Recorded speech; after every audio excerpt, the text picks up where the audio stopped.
भक्तों, ओम नमः शिवाय, श्री शिवाय नमस्तुभ्यम, जय श्री महाकाल। जी हाँ भक्तों, क्या आपके भी घर में कोई ऐसा व्यक्ति है जिसका विवाह नहीं हो पा रहा? आप लोग उसके विवाह के लिए बहुत ज़्यादा परेशान हैं कि आखिरकार जो इसका विवाह है ये हो क्यों नहीं रहा। आपने बहुत ज़्यादा सपने देखे थे उसके लिए कि उसका विवाह होगा, अच्छे से होगा, धूमधाम से होगा, लेकिन अभी तक उसका जो विवाह है ना वो होने का नाम ही नहीं ले रहा।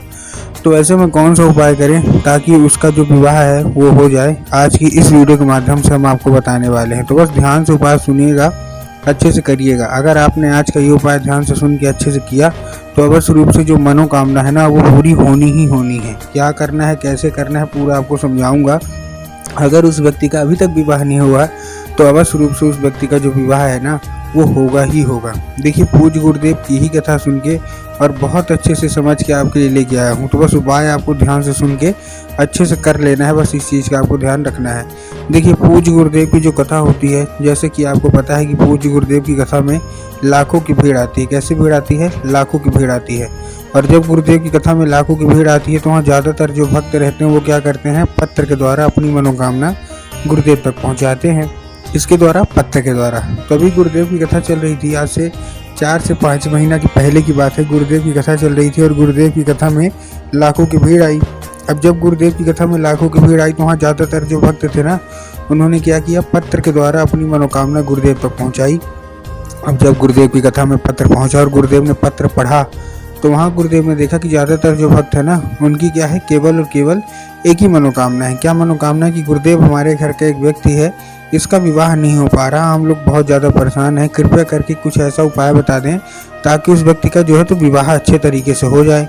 जब गुरुदेव ने देखा तब गुरुदेव ने 2 से 3 उपाय बताए और कहा, केवल और केवल ये उपाय कर लेना, तुम्हारे घर का जो भी सदस्य है जिसका भी विवाह नहीं हो पा रहा, ये उपाय कर लो, अवश्य रूप से उसका जो विवाह है ना वो पक्का होगा ही होगा। क्योंकि गुरुदेव ने ऐसा इसलिए बताया क्योंकि उस पत्र में ये भी लिखा था कि गुरुदेव, उस व्यक्ति का जो हमारा लड़का है, लड़की है, उसका क्या है, उम्र है ना वो धीरे धीरे गुजरती जा रही है। कोई मतलब 30 साल का हो गया है, कोई 35 साल का हो गया है, कोई 40 साल का हो गया है, यहाँ तक कि 45 साल तक के भी लोग हो गए हैं, उनका विवाह नहीं हो पा रहा। हर एक चीज़ सही चल रही होती है, ठीक चल रही होती है, लेकिन अंत में आके कुछ ना कुछ ऐसा होता है जिसके कारण उनको रुक जाते हैं और उनका विवाह नहीं हो पाता। अब जब गुरुदेव ने ये उपाय बताया तो लोगों ने जा जाके इस उपाय को घर में करना शुरू कर दिया। अब जैसे ही लोगों ने जा जाके इस उपाय को घर में करना शुरू कर दिया, वही लोग गुरुदेव की कथा में मात्र 1 से 1.5 महीने के बाद वापस आ गए। अब जब वही लोग गुरुदेव की कथा में वापस आए तो उन्होंने क्या किया, फिर से एक बार गुरुदेव को पत्र लिखा। लेकिन ये वाला जो पत्र था ये गुरुदेव को धन्यवाद के रूप में पत्र था कि गुरुदेव, धन्य हो आपका, आपके द्वारा बताया गया उपाय हमने कर लिया है, हमारी सारी की सारी मनोकामना पूरी हो गई है और केवल आपके द्वारा बताए गए उपाय से ही हो गई है, आपका कोटि कोटि धन्यवाद। तो देखिए, जो लोग भी मेरी ये बात सुन रहे हैं, अगर आपको भी जानना है कि आखिर ऐसा कौन सा उपाय है जिसको करने मात्र से लोगों की सारी इच्छा, सारी की सारी मनोकामना पूरी हो जाती है और उनका जो विवाह नहीं हो पा रहा होता है वो विवाह भी पक्का हो जाता है। तो चलिए हम बताते हैं आपको आज की इस वीडियो के माध्यम से कि आपको करना क्या है। तो बस उपाय ध्यान से सुनिएगा, अच्छे से करिएगा, ठीक। लेकिन उससे पहले चैनल पे अगर पहली बार आए हैं और आवाज़ मेरी पहली बार सुन रहे हैं तो वीडियो कर दें लाइक और चैनल को भी कर लें सब्सक्राइब, ताकि पूजनीय पंडित प्रदीप जी मिश्रा के रोज़ नए नए उपाय जो कि मैं उनकी कथा से सुनता हूँ, श्रवण करता हूँ, सबसे पहले मैं आपको प्राप्त करा सकूँ, ठीक। तो देखिए, जो हमारा सबसे पहला उपाय है, इस उपाय में आपको करना क्या है। जो हमारा सबसे पहला उपाय है, इस उपाय में आपको 3 काली मिर्च और 1 धतूरा किसको देना है, उसी व्यक्ति को देना है जिसका विवाह नहीं हो पा रहा। क्या क्या देना है, फिर से बता रहा हूँ, 3 काली मिर्च और 1 धतूरा। अब देखिए, काली मिर्च और काली तिल में बहुत सारे लोग परेशान हो जाते हैं कि काली मिर्च लेना है कि काली तिल लेना है, थोड़ा साफ साफ बताओ। तब गुरुदेव ने साफ साफ बताया है कि आप जिस भी शिव मंदिर जा रहे हैं उस शिव मंदिर में आपको काली मिर्च लेके जाना है, ठीक। ले लिया काली मिर्च। काली मिर्च के साथ साथ और क्या चाहिए मैंने आपको बताया, आपको चाहिए 1 धतूरा। तो 3 काली मिर्च और 1 धतूरा लेके उसी व्यक्ति को दे दीजिए और भेज दीजिए सीधा सीधा शिव मंदिर। अब जैसे शिव मंदिर पहुंचेगा तो उसको क्या बोलना है कि दक्षिण दिशा में खड़ा हो जाए और उत्तर की ओर अपना चेहरा कर ले। अब देखिए, दक्षिण और उत्तर में भी बहुत सारे लोग कंफ्यूज होते हैं कि दक्षिण क्या है, उत्तर क्या है, हमको थोड़ा साफ साफ बताओ। तब गुरुदेव ने साफ साफ बताया है कि आप जिस भी शिव मंदिर जा रहे हैं उस शिव मंदिर का जिधर साइड जलाधारी होगा ना, आपको अपना चेहरा उधर साइड करके खड़े हो जाना है, ठीक। खड़े हो गए।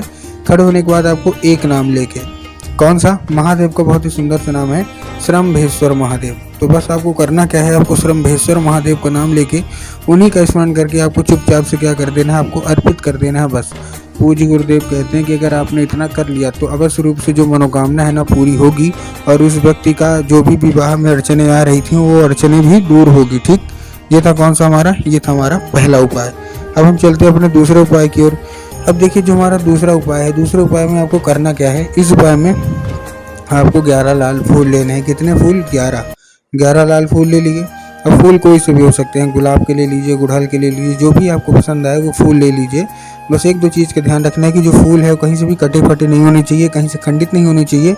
और दूसरा आपको ध्यान रखना है कि जो फूल है वो एक किस्म का होना चाहिए। मतलब अगर आप गुलाब का ले रहे हैं तो केवल गुलाब का लीजिए, अगर आप गुड़हल के ले रहे हैं तो केवल गुड़हल का लीजिए। ऐसा नहीं करना कि 2 फूल गुलाब के ले लिए, 3 फूल गुड़हल के ले लिए, 4 फूल किसी और के ले लिए, ऐसा आपको नहीं करना है। ठीक, फूल ले लिए, फूल लेने के बाद पहुंच जाइए सीधा शिव मंदिर।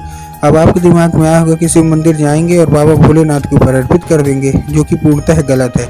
आपको बाबा भोलेनाथ के ऊपर नहीं अर्पित करना, आपको माता शोक सुंदरी की जगह पर अर्पित करना है। अब देखिए जिनको पता है कि माता शोक सुंदरी की जगह कहाँ है उनका ठीक, लेकिन बहुत सारे ऐसे लोग हैं जिनको यही नहीं पता कि माता शोक सुंदरी की जगह कहाँ होती है। तब गुरुदेव ने बताया जलाधारी के बिल्कुल बीचों बीच जगह होती है माता शोक सुंदरी की। तो बस आपको चुपचाप वहीं अर्पित कर देना, मनोकामना मांगना है। पूज्य गुरुदेव कहते हैं 1 से 1.5 महीना करके देखिए, अवश्य रूप से मनोकामना पूरी होगी ही होगी।